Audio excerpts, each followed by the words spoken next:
हो आज मौसम बड़ा बेईमान है, बड़ा बेईमान है आज मौसम। Thank you.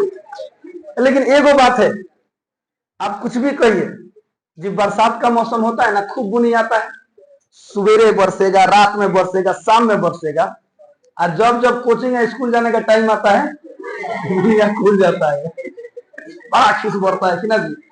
ऐसा नहीं होना चाहिए, वो टाइम में खूब बरसे के चाहिए, और जैसे ही टाइम खत्म हो गई तो बाद खुल जाए के चाहिए कि ना।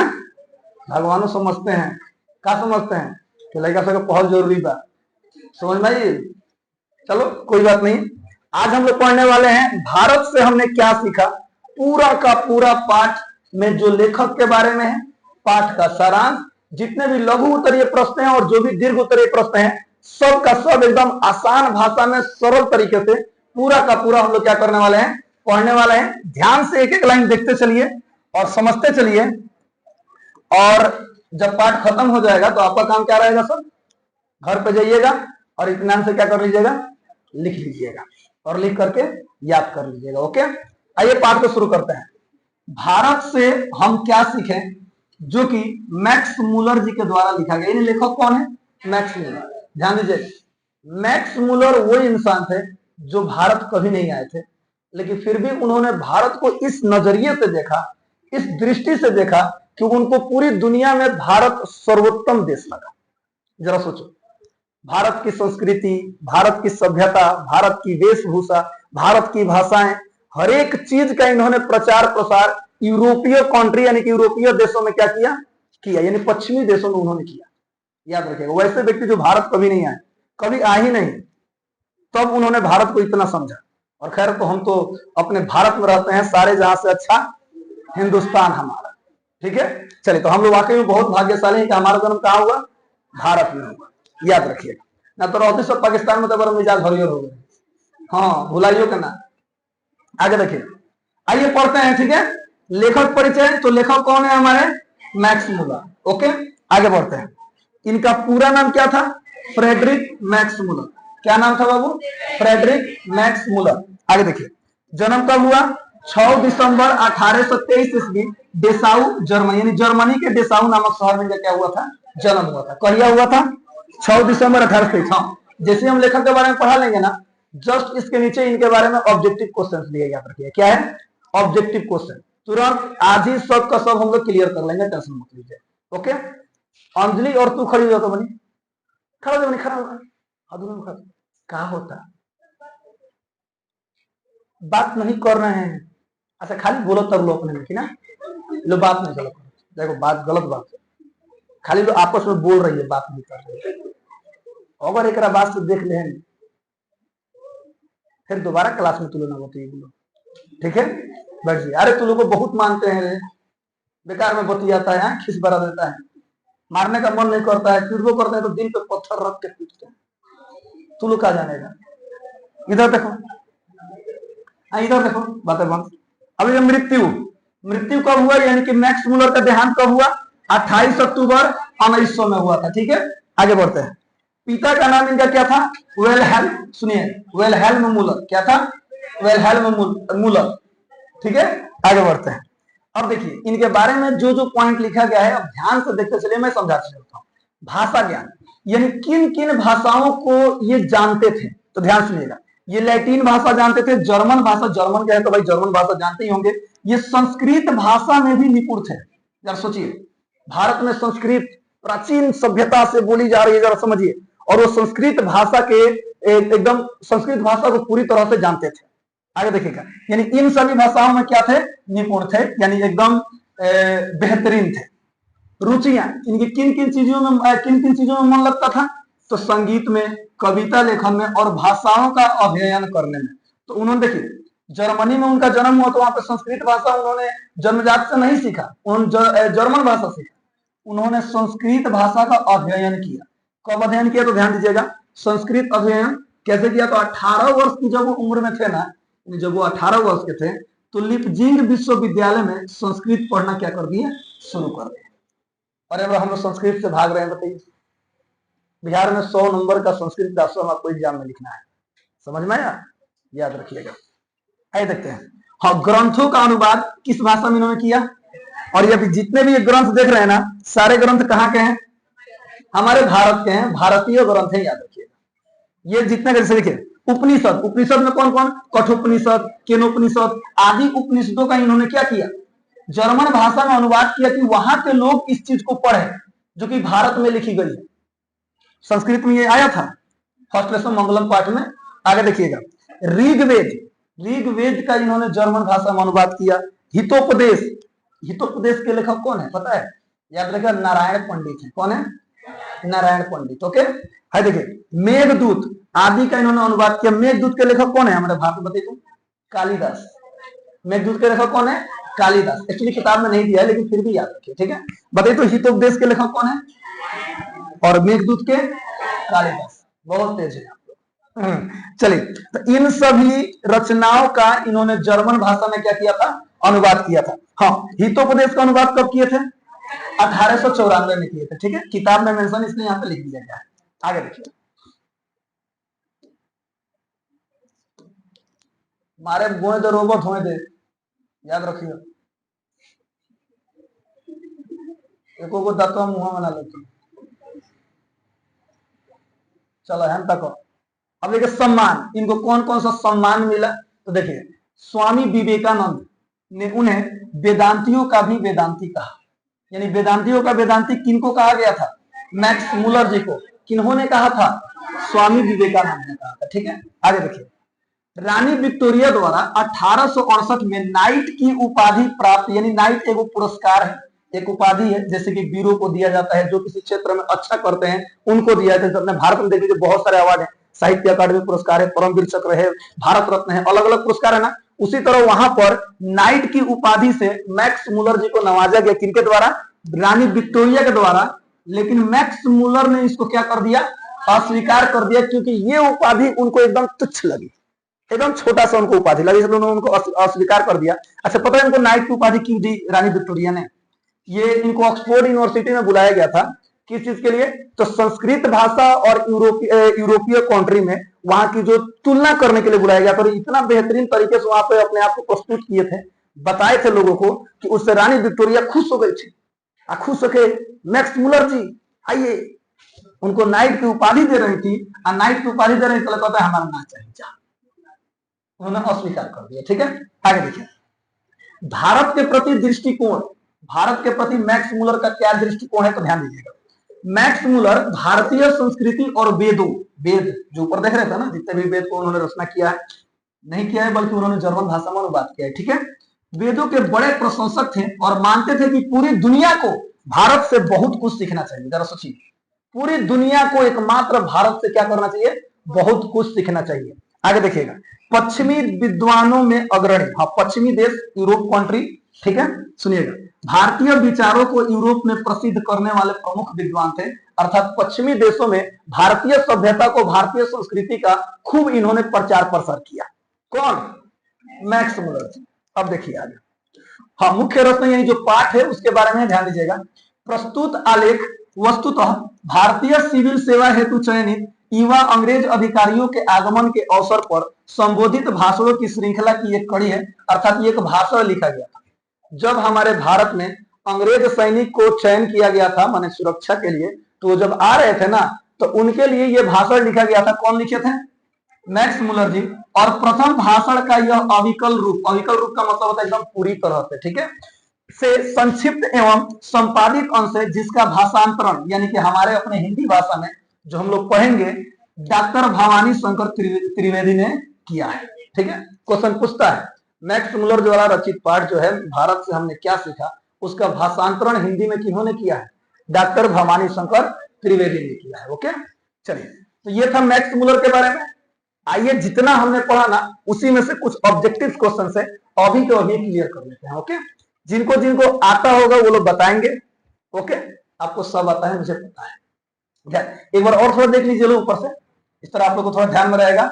स्क्रीनशॉट मार लीजिएगा, तो आराम से लिख लीजिएगा कि ना, ठीक है। दिखाई दे रहा है ना? स्क्रीनशॉट मारते चलिए और लिखते चलिए। मैंने घरे जाइएगा तो स्क्रीनशॉट मार लीजिएगा।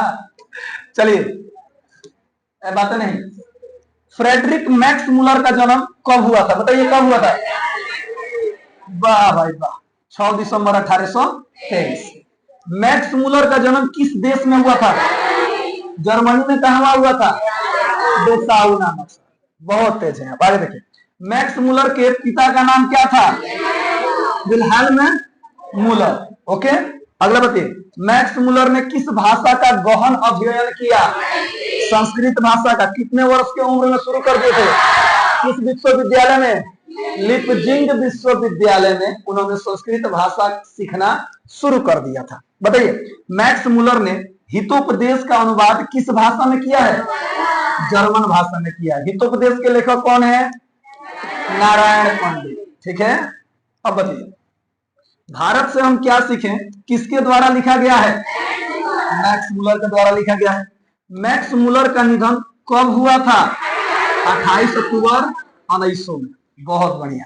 अगला बताइए, मैक्स मुलर को किस विश्वविद्यालय ने व्याख्यान के लिए बुलाया था?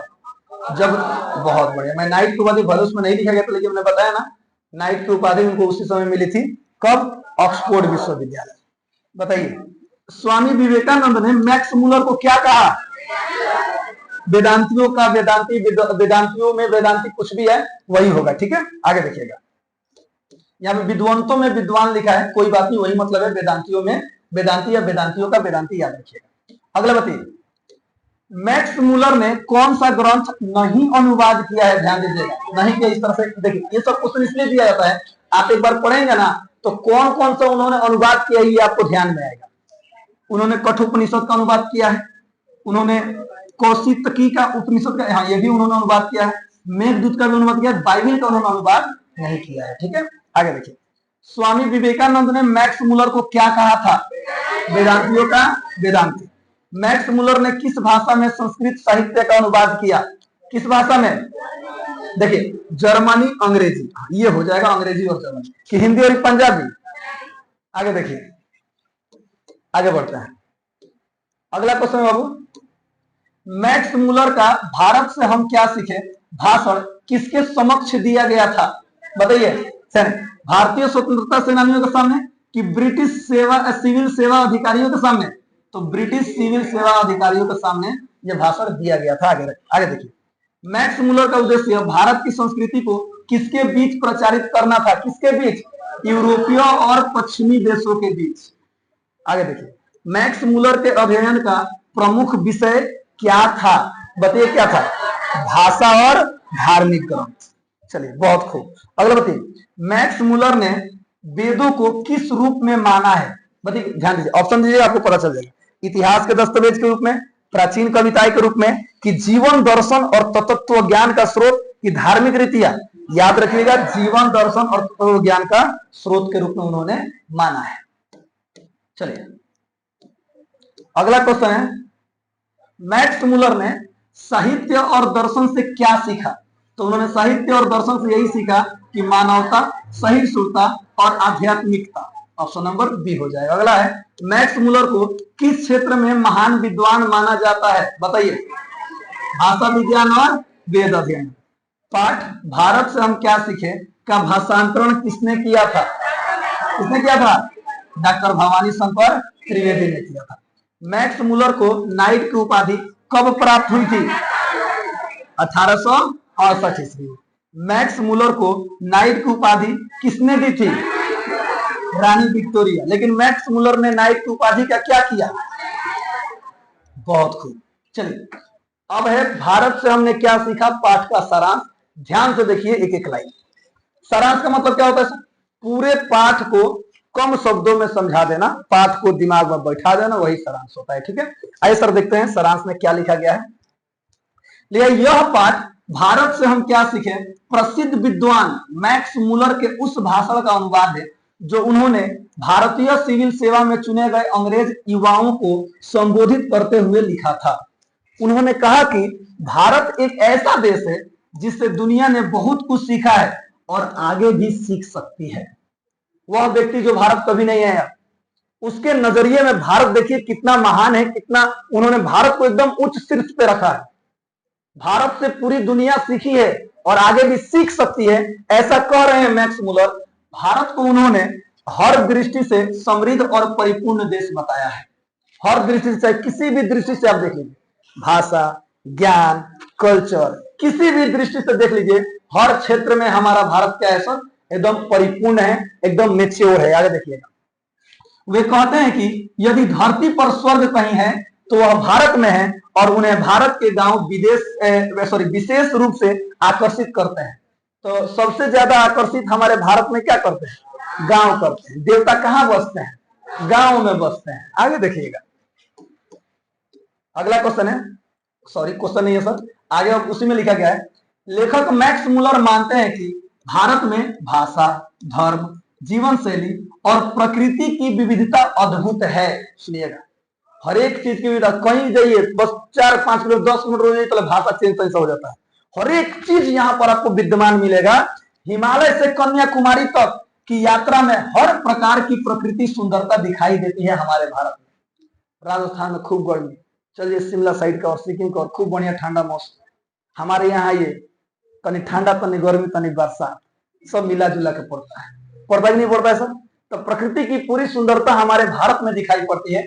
यहाँ की संस्कृत भाषा, हाँ, यहाँ की संस्कृत भाषा अत्यंत महान है, जो अतीत और भविष्य को जोड़ने की क्षमता रखती है। अतीत का मतलब जो बीत चुका है, और भविष्य का मतलब जो आने वाला है। इस चीज की एक कड़ी है क्या, संस्कृत भाषा।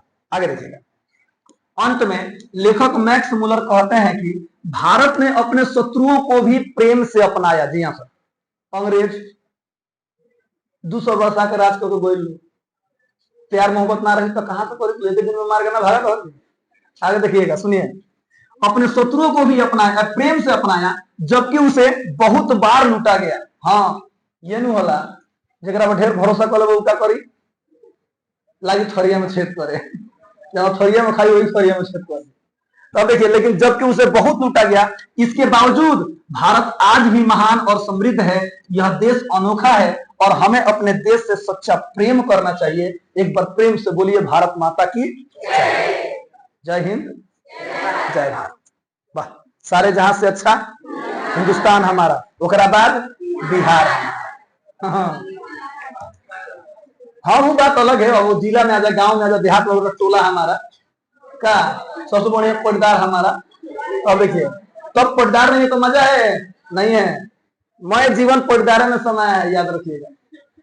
अब देखिए, लघु उत्तरीय प्रश्न, ठीक है, लघु उत्तरीय प्रश्न ध्यान से देखिए। मैंने बोला था ना पिछले क्लास में भी, जब अर्थशास्त्र का तीसरा लेसन हम क्वेश्चन से कराए थे, कि शब्द सीमा का बड़ा ध्यान देना होता है। लघु उत्तरीय मतलब कम से कम 50 से 60 शब्द होने चाहिए, ठीक है। तो सभी क्वेश्चन को देख कितना सरल और सटीक लिखा जाए। पहला क्वेश्चन है, समस्त भूमंडल में सर्वविध संपदा और प्राकृतिक सौंदर्य से परिपूर्ण देश भारत है। लेखक मैक्स मुलर ने ऐसा क्यों कहा है, ध्यान दीजिएगा। लेखक ने ऐसा क्यों कहा है कि जो भारत देश है ना, यहां देखिए, समस्त भूमंडल में यानी पूरी दुनिया में सर्वविध संपदा और प्राकृतिक सौंदर्य से परिपूर्ण है। क्यों कहा है, तो ये आंसर देखते हैं। यहां देखिए, समस्त भूमंडल में सर्वविध संपदा और प्राकृतिक सौंदर्य से परिपूर्ण देश भारत है। सेम लाइन लिखा गया है ना सर, सेम लाइन लिखा गया है ना। कितने बच्चे होते हैं ना कि सेम लाइन देख के लिखना है तो वो हासिल दीर्घ गलती मार देते हैं। बताइए, क्वेश्चन में दिया है तब देख के लिखना, तो गलती होना चाहिए, कभी नहीं होना चाहिए, याद रखिएगा। अब देखिए, तो भारत है, लेखक मैक्स मुलर जी ने, हाँ मैंने यहाँ पे एक शब्द जी का प्रयोग किया है, क्यों क्या है पता नहीं। हमें नंबर लेना है, हमें क्या लेना है सर, नंबर, मोबाइल नंबर ना। एग्जाम में 2 नंबर 5 नंबर जो एग्जाम में नंबर मिलता है ना, मैं उस नंबर की बात कर रहा हूं। जब एग्जामिनर आपका आंसर पढ़ने जाएगा ना, जब आप देखेगा कि आपने लेखक को बड़ी इज्जत और सम्मान के साथ मेंशन किया हुआ है, याद रहे वो समझ जाएगा कि लड़का पढ़ा लिखा है, कि किताब में कहीं भी आपको ऐसा नहीं मिलेगा। तो आंसर को कुछ ऐसा बनाइए कि जो एग्जामिनर है पूरा पढ़ना ही ना जाए, कि ना तो नहीं सब पढ़ दिमाग में बढ़ जाता है, तेज लगेगा बताएगा नंबर 10। समझ में आया नहीं? ऐसे क्या होता सर, आंसर अट्रैक्टिव लगता है। क्या लगता है, अट्रैक्टिव। याद रहेगा, बबुनी बबुनी बबुनी बबुनी मत बतिया कर लो। याद रखिए, क्योंकि भारत में प्रकृति की हर प्रकार की सुंदरता और विविधता देखने को मिलती है। यहाँ की भाषाएं, धर्म, रहन सहन और भू आकृति सब कुछ अद्भुत है। जो कुछ भी जानना, देखना या सीखना हो वह सब भारत में उपलब्ध है। आइए ना। हाँ, सबसे पहले हमारा बिहार में, ओकरा बाद तो बिहार में तो भारत में नहीं हो जा। माने हर एक चीज हमारे भारत में मौजूद है। आगे देखिएगा। इसलिए लेखक मैक्स मुलर भारत को परिपूर्ण और सुंदर देश मानते हैं। ठीक है, ये है क्वेश्चन का आंसर। ठीक है, चलिए आगे बढ़ते हैं। अगला क्वेश्चन है, लेखक मैक्स मुलर की दृष्टि में सच्चे भारत का दर्शन कहां हो सकता है और क्यों? बच्चे सब लिख के चले आते हैं कहा कि लेखक मैक्स मुलर की दृष्टि में सच्चे भारत का दर्शन एक गांव में हो सकता है। आंसर खत्म हो तो हर 2 नंबर मिल जाता है। बताइए, 2 नंबर के लिए लिखना पड़ता है। ध्यान से देखिए कौन सी। लेखक मैक्स मुलर जी की दृष्टि में सच्चे भारत का दर्शन गांव में हो सकता है क्योंकि वही प्रकृति की सुंदरता और सरल जीवन दिखाई देता है। जी हाँ सर, सरल जीवन अगर कहीं है ना, वो कहां पर है? गांव में है, देहातों में है। आगे देखिएगा। गांव में हरियाली, शांति, सुबह की गुनगुनाहट और शाम की लोरी, माँ ओ मेरी माँ, मजा आ जाता है। देखिए, शाम की लोरी और सुखद अनुभूतियां मिलती है। शहरों में कृत्रिमता, कृत्रिमता मतलब बनावटी शोर है, जबकि गांव में भारतीय संस्कृति और आत्मा की सच्ची झलक मिलती है। शहर में चलिए जाते रहो कहीं पेड़ ना भेटाई, खाली बिल्डिंग भेटाई ऊंचा ऊंचा। आ गांव में देखला आम के पेड़ बाना नु उठाओ तूर मार खो है। अब देखो दौड़ल तो दौड़ भाग। आगे देखिएगा। ऐसा शहरों में मिलता है? नहीं मिलता है। हाँ, शहरों में पैसा मिलता है, पैसा से किनते हैं, यहाँ खाते हैं, लेकिन जौन मजा तुर के खाए किन के खाए में थोड़ा मजा आता। आगे देखिएगा। देख बाबू, भारत को पहचान सकने वाली दृष्टि की आवश्यकता किनके लिए वांछनीय है? वांछनीय का मतलब क्या होता है? चाहने योग्य। चाहने योग्य समझ में आ रहा है ना, यानी उससे जानने योग्य समझिए। वांछनीय है और क्यों? भारत से हम क्या सीखे पाठ के आधार पर लिखे। देख आंसर देख। लेखक मैक्स मुलर जी के अनुसार भारत को पहचान सकने वाली दृष्टि की आवश्यकता यूरोपियनों के लिए वांछनीय, यानी कि यूरोप वालों के लिए क्या है सर? वांछनीय है, क्योंकि उन्होंने भारत को केवल भोगने और लूटने की दृष्टि से देखा है। अंग्रेज आए भारत को लूट के लेके गए, जरा सोचिए, केवल इसी दृष्टि से देखा है। उन्होंने इसकी प्राकृतिक सुंदरता और सांस्कृतिक गरिमा को नहीं पहचाना है। यदि वे भारत को सही दृष्टि से देखते तो इसकी आध्यात्मिकता, सहिष्णुता और समृद्ध विरासत से बहुत कुछ सीख सकते हैं और आज भी सीख रहे हैं। किस देश से? हमारे भारत देश से। आगे देखिएगा। 4 नंबर क्वेश्चन है, लेखक मैक्स मुलर ने किन विशेष क्षेत्रों में अभिरुचि रखने वालों के लिए भारत का प्रत्यक्ष ज्ञान आवश्यक माना है? ध्यान सुनिए, यानी आप किसी विशेष क्षेत्र में जा रहे हैं तो आपको भारत के बारे में जानना बहुत आवश्यक है। तो कौन सा क्षेत्र है? देखिए ध्यान से। लेखक मैक्स मुलर जी ने बताया है कि ज्ञान विज्ञान, भू विज्ञान, वनस्पति विज्ञान, जीव विज्ञान, मानव विज्ञान, पुरातत्व का मतलब होता है पुरानी चीजों के जो खोज किया जाता है ना, वो सब किस विज्ञान के अंतर्गत आता है? पुरातत्व विज्ञान के अंतर्गत आता है। हमेशा याद रखिएगा। भाषा विज्ञान, साहित्य और इतिहास जैसे क्षेत्रों में रुचि रखने वालों को भारत का प्रत्यक्ष ज्ञान अवश्य लेना चाहिए, क्योंकि भारत में इन विषयों से जुड़ी समृद्ध परंपरा, जानकारी और संसाधन आज भी क्या है सर? विद्यमान है। आज भी, यानी हर चीज हमारे भारत में विद्यमान है। आप किसी भी क्षेत्र में जाना चाहते हैं, उस क्षेत्र में आपको जिस चीज की जरूरत है ना, वो आपको कहां मिलेगी? भारत में मिलेगी। आगे देखिएगा। क्वेश्चन नंबर 5, लेखक मैक्स मुलर ने नीति कथाओं के क्षेत्रों में किस तरह भारतीय अवदान को रेखांकित किया है? ध्यान से सुनिएगा सर।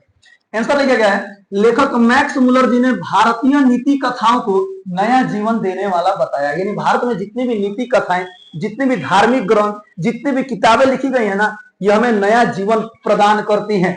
कैसे करती हैं? तो उन्होंने कहा है कि भारत से समय समय पर अनेक नीति कथाएं पूर्व से पश्चिम की ओर फैली हैं। यानी हमारे देश भारत से यूरोपीय देशों में फैली हुई हैं, गई हुई हैं। जैसे शेर की खाल में गधा और चूहे की कथा, न्योले की कथा। आगे देखिएगा, ये कथाएं नैतिक शिक्षा देने में सहायक रही है। नैतिक शिक्षा का मतलब होता है एक इंसान समाज में किस प्रकार उसको रहना चाहिए, समाज किस प्रकार से वो समाज में कैसे अपना योगदान दे सकता है, ये सभी चीज नैतिक शिक्षा के अंतर्गत सिखाई जाती है। ध्यान से देखिएगा। चलिए अगला क्वेश्चन है, बात नहीं, भारत के साथ यूरोप के व्यापारिक संबंध के प्राचीन प्रमाण लेखक मैक्स मुलर ने क्या दिखाया? हाँ, आखिरकार यूरोप के साथ हमारा भारत का बहुत पुराना सदियों से रिश्ता है, कैसे पता चलता है? तो मैक्स मुलर ने कैसे यहां पर संबंध दिखाया है, तो ध्यान से देखिएगा। लेखक मैक्स मुलर जी ने बाइबिल में उल्लिखित हाथी दांत, मोर, बंदर और चंदन जैसी वस्तुओं को भारत से निर्यातित मानते हुए, निर्यातित का मतलब ये सारी चीजें भारत से गई थी कहां? यूरोपीय देश में। ये सारी चीजें कौची? हाथी दांत, मोर, बंदर, चंदन जैसी वस्तुओं से भारत से निर्यातित मानते हुए प्राचीन व्यापार का प्रमाण क्या क्या ऐसा बताया है। साथ ही शाहनामा के समय यानी 10वीं से 11वीं सदी, 10वीं से 11वीं सदी मतलब सुनना रहा है 900 सन 900 से लेकर कब तक ले? 1100 ले। आगे देखिएगा, में भी भारत और यूरोप के बीच व्यापारिक संबंध थे जो भारत की व्यापारिक महत्ता को क्या करते हैं सर? दर्शाते हैं। ठीक है, आगे देखिएगा। अगला क्वेश्चन है, भारत की ग्राम पंचायतों को किस अर्थ में और किनके लिए लेखक मैक्स मुलर ने महत्वपूर्ण बतलाया है, स्पष्ट करें। ध्यान दीजिए, क्वेश्चन क्या है? क्वेश्चन है, देखो क्वेश्चन क्या है बाबू, देखो क्वेश्चन क्या है। भारत की ग्राम पंचायतों को किस अर्थ में और किनके लिए मैक्स मुलर ने महत्वपूर्ण बतलाया है? हमारे अभी भी सर सरपंच साहब लोग चुनाव होता है ना, पंचायत बटराता है, हम पंचायती करें, एकदम सरपंच साहब आ जाए 2-4 दिन एकदम बढ़ जाओ लो, हम बोलो तू क्या कहत रह, तू क्या कहत रह, बात तो खूब झगड़ा झंझट होला, ओकरा बाद लास्ट में फैसला होला। तो जब दोनों आदमी मान गए तो ठीक बा, ना मानल तो हम ना मानल, कहां जा लो? कोटा कचहरी में जा लो। आगे देखिएगा, लेखक मैक्स मुलर जी ने भारत की ग्राम पंचायतों को प्राचीन कानून के अध्ययन हेतु कानून के विद्यार्थियों के लिए महत्वपूर्ण बतलाया है। यदि आप कानून के विद्यार्थी हैं तो भारत जाइए और वहां की पंचायत व्यवस्था को आप समझिए। पहले लोग ना पहले लोग पंचों को परमेश्वर मानते थे, पंच परमेश्वर कहा जाता था। पंच यानी जो सरपंच होते थे उनको भगवान कहा जाता था। वो जो बात बोल देते थे ना, वो लोग क्या कर लेते थे? मान लेते थे, मानना पड़ता था। अब सुनिए, तो कह रहे कानून के जितने भी विद्यार्थी अगर कानून को समझना चाहते हैं तो सबसे पहले कहां जाइए? भारत जाइए, वहां के पंचायती राज में जाइए। आगे देखिएगा, उनका मानना है कि भारत की पंचायत प्रणाली स्थानीय शासन का उत्कृष्ट उदाहरण है जो प्राचीन युग में भी विद्यमान थी, प्राचीन युग में बहुत पहले विद्यमान थी और कानून की परंपरा को समझने का प्रमुख आधार प्रदान करती है। हाँ देखा संविधान बना, हाँ देखा 1950 में लो कोर्ट कचहरी सब लागू हुआ। अब सुनो, ओकरा पहले सरपंच साहब, मुखिया जी, ये लोग आगे झगड़ा उड़ा फरिया के चल जाइए, ना तो झगड़ा लगा के चल जाइए। आगे देखिए, चुप रहो। धर्मों की दृष्टि से भारत का क्या महत्व है? हाँ, बहुत इंपॉर्टेंट क्वेश्चन है आपके एग्जाम के लिए। धर्मों की दृष्टि से भारत का क्या महत्व है, तो ध्यान दीजिएगा। लेखक मैक्स मुलर जी के अनुसार भारत धर्मों की दृष्टि से अत्यंत महत्वपूर्ण देश है। यह वैदिक धर्म की भूमि, सुनिएगा, किसकी भूमि? वैदिक धर्म की भूमि, बौद्ध धर्म की जन्म भूमि तथा पारसी धर्म की शरण स्थली है। यानी यहाँ पर ये भारत एकमात्र ऐसा देश है ना जहां पर हर एक धर्म के लोग आकर रहे हैं। ध्यान दीजिएगा, आगे लिखा गया है, यहाँ धर्मों का प्राकृतिक विकास और उनका क्षय दोनों देखा जा सकता है। भारत में आज भी नए नए मतांतर उत्पन्न होते हैं जिससे इसकी धार्मिक विविधता और समृद्धि स्पष्ट होती है। भारत एक धर्मनिरपेक्ष देश है, सब लोग जानते हैं। सभी धर्म के लोग यहाँ पर आकर एकदम स्वतंत्र रूप से रहते हैं। चल जी, किसी पार्टिकुलर राष्ट्र की कंट्री में बहुत सारे नियम कानून होते हैं, सब याद रखिएगा।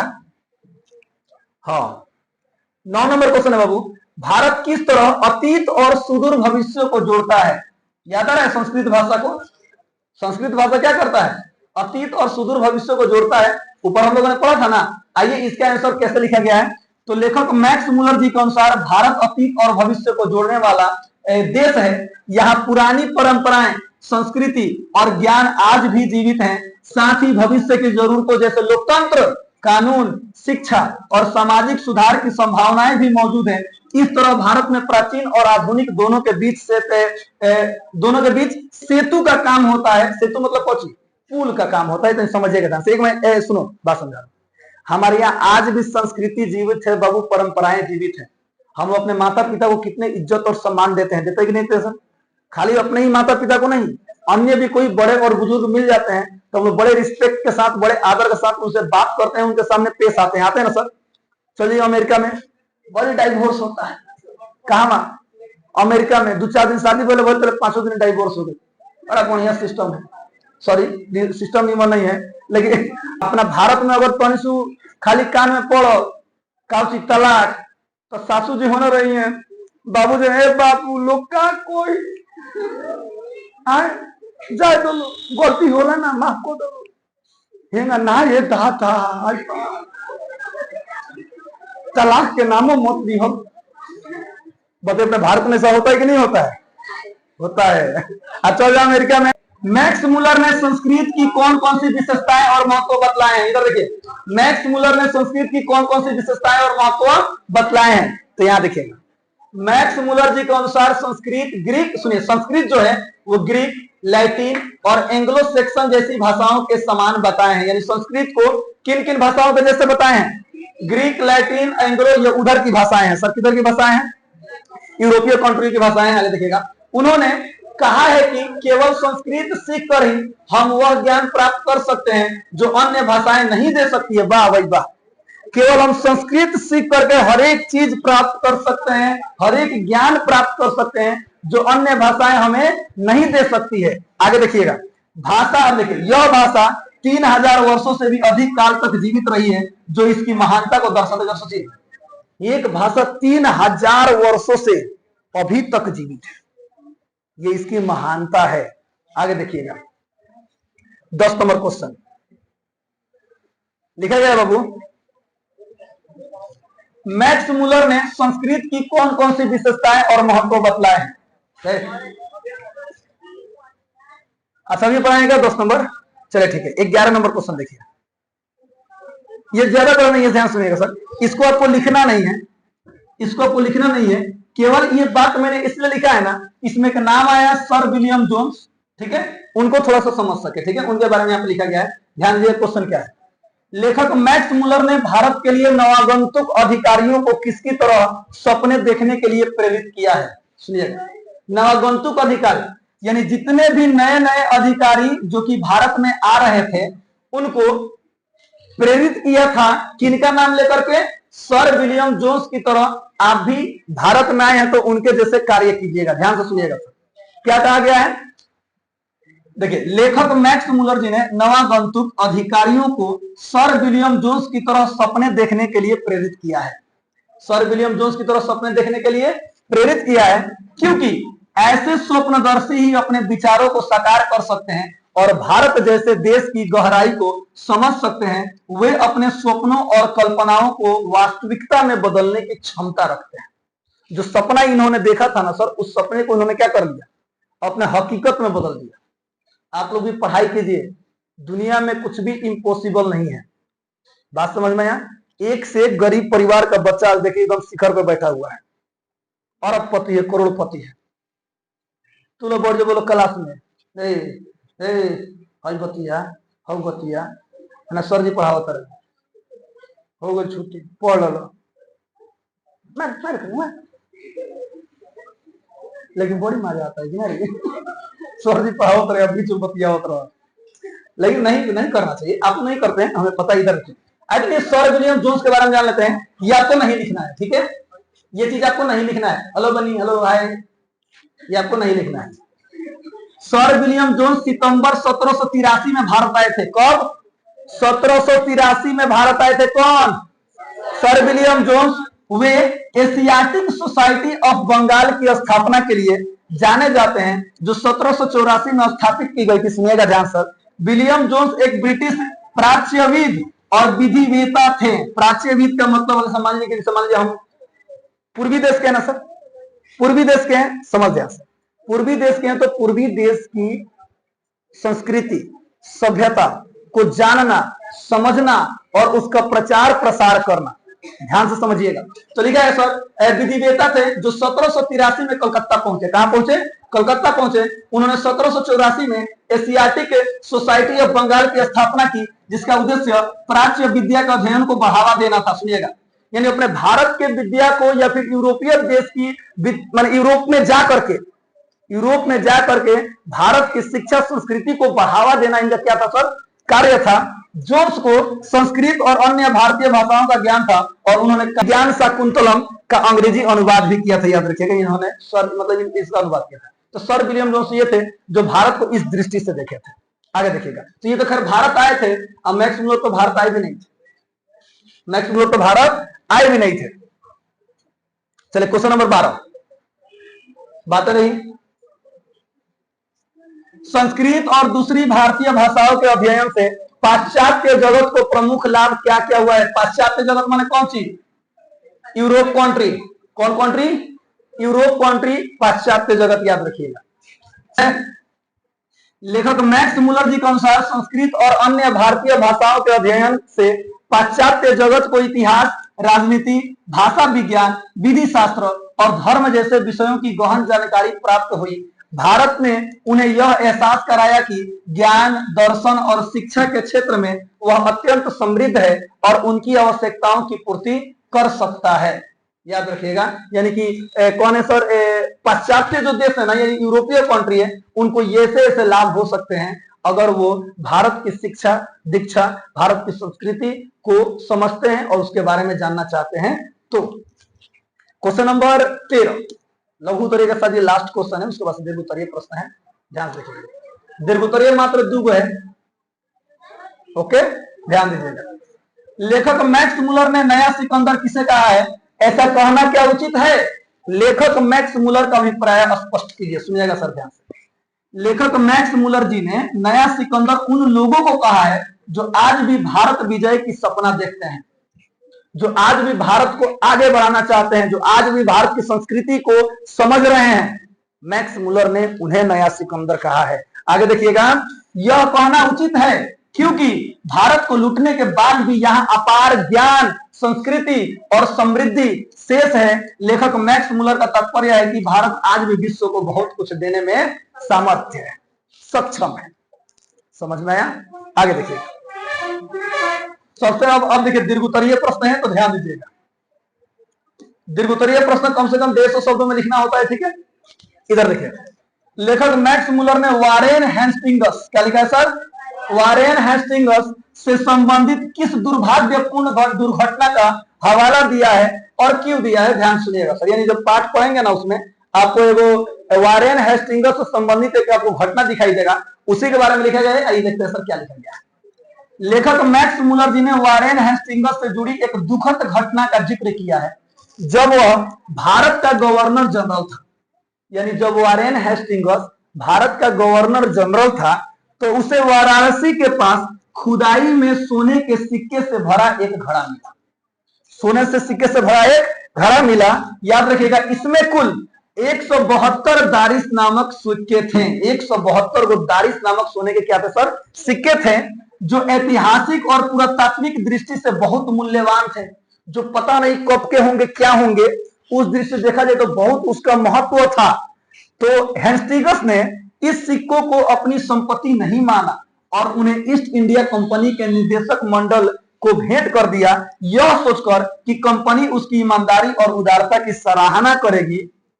देखिए ये क्या किया, पूरा का नहीं, ऐसा नहीं करना चाहिए, इसलिए पूरा का पूरा 172 दारिस सोने को सिक्के जाकर ईस्ट इंडिया कंपनी को दे दिए। उन्होंने ये सोचा कि जब मैं दूंगा तो मेरी ईमानदारी की सराहना होगी। लेकिन क्या हुआ सर? लेकिन कंपनी ने उनकी ऐतिहासिक महत्ता को समझे बिना उन्हें सिर्फ सोना समझकर पिघला दिया, खत्म कर दिया। और पिघलाने का मतलब वो उसके बाद उसको या तो बिस्कुट बना दिया गया हो या तो गहना गुड़िया बना दिया गया हो। आगे देखिएगा, इसे में लिया सर, लेखक मैक्स मुलर जी इस घटना का उल्लेख यह दिखाने के लिए करते हैं कि भारत की ऐतिहासिक धरोहरों को बाहरी लोग पहचान नहीं सके हैं, इसलिए वे भारतीयों को यह सीख देना चाहते हैं कि हमें अपनी, सुनिएगा, संस्कृति, इतिहास और धरोहर की पहचान खुद करनी चाहिए और उसे सुरक्षित रखनी चाहिए। इसे हमें सीखना चाहिए कि हमारे पास जितने भी चीज, जितने भी वस्तुएं हमें प्राप्त हुई है हमारे पूर्वजों के द्वारा, उस चीज की हमें इज्जत करनी चाहिए, हमें उसकी क्या करना चाहिए सर? सम्मान करना चाहिए। ध्यान दीजिएगा। बाकी लोग तो खाली आकर लूटने के फेर में लगे। आगे देखिए, सबसे लास्ट क्वेश्चन बाबू, लेखक मैक्स मुलर वास्तविक इतिहास किसे मानता है और क्यों? ध्यान दीजिएगा। लेखक मैक्स मुलर जी वास्तविक इतिहास संस्कृत भाषा में निहित साहित्य को मानते हैं। उनका मानना है कि संस्कृत ग्रंथों में जो ज्ञान, जीवन मूल्य और विचारधारा है वह केवल राजाओं की लड़ाइयों, अत्याचारों और जातीय संघर्षों से कहीं अधिक महत्वपूर्ण है। लेखक मैक्स मुलर कहते हैं कि संस्कृत साहित्य में मानवता, सहिष्णुता और प्रेम की शिक्षा दी गई है, जिससे मनुष्य के विचार न केवल व्यापक होते हैं बल्कि उदार भी बनते हैं। यह साहित्य हमें दूसरों को समझने और अपनाने की भावना सिखाता है, चाहे वे हमारे शत्रु ही क्यों ना हो। हम अपने शत्रुओं को भी अपना मित्र मान लेते हैं। ये केवल भारत में होता है, याद रखिएगा। आगे देखिए, क्योंकि हमारे अंदर में एगो भावना है बाबू, कौची? ये सब छोड़ो जाए तो, कौची छोड़ो जाए तो। मन में क्या था? अब मान लो धराइए जा तो लोग 2 झापड़ 4 झापड़ मारेला, 10 आदमी मारा तो 2 आदमी का आ गया, छोड़ो जाए तो, छोड़ो जाए तो, लड़के नहीं छोड़ो जाए। बताइए ऐसा होता है कि नहीं होता है? खाली इतना भारत में होता है और ही कहीं नहीं होता है। आगे देखिए, लेखक मैक्स मुलर जी का, उसी में लेखक मैक्स मुलर जी का मानना है कि संस्कृत का यह साहित्य पूरी मानव जाति के इतिहास को एक सच्चे और व्यापक दृष्टिकोण से प्रस्तुत करता है, जो अन्य इतिहासों में नहीं मिलता। इसलिए वे इसे ही वास्तविक इतिहास मानते हैं, संस्कृत को ही वास्तविक इतिहास मानते हैं, क्योंकि यह मनुष्य को जोड़ता है न कि बांटता है। इस तरह हमारा ये पूरा का पूरा पाठ खत्म होता है। लेखक के बारे में खूब विस्तार से लिख लीजिएगा, पढ़ लीजिएगा। उसके बाद से लघु उत्तरीय लिख लीजिएगा, याद कर लीजिएगा, और दीर्घ उत्तरीय लिख लीजिएगा। ठीक है सर? तो अब किसी क्लास में इस पाठ का पूरा लाइन बाय लाइन जो किताब में लिखा है ना, उस चीज को आपको पढ़ा दिया जाएगा। तब तक के लिए हंसते रहिए, मुस्कुराते रहिए, जाते रहिए, गुनगुनाते रहिए और हमेशा खुश रहिए। मिलते हैं अगले क्लास में, तब तक के लिए।